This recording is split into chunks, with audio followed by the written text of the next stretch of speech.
welcome back to this Cookworks. Today we will be cooking Puto cheese. Okay, we'll have to get 1 cup of all-purpose flour. We will stiff this. There.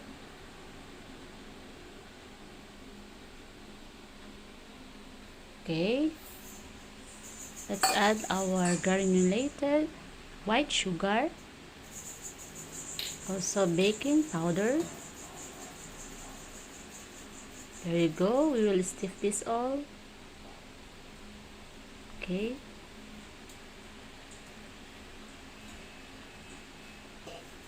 Now let's get another bowl. We'll just combine the egg,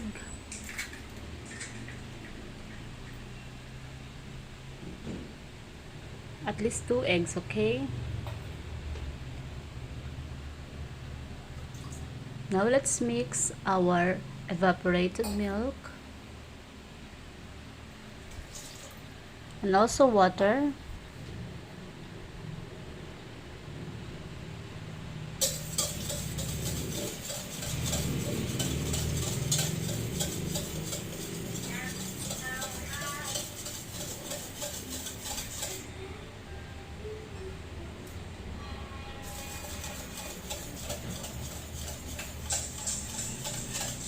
Okay, just stir it.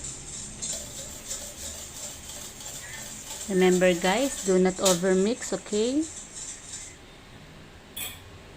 Let's now add our grated cheese.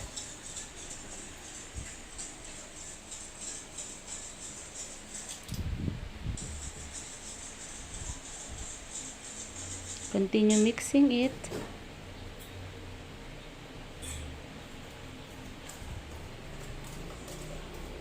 Okay, now we will combine the wet ingredients into our dry ingredients.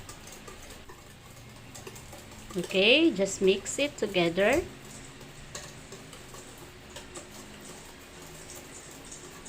Mix it slowly.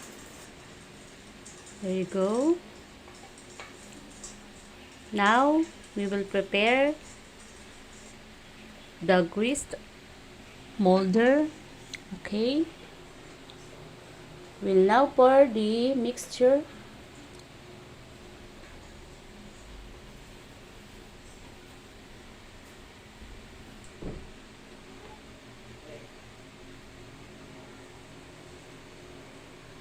A few moments later. It is now okay. It's ready to steam. Just cover it into clean cloth. Okay, after 10 minutes, here's our cheese, our Puto cheese.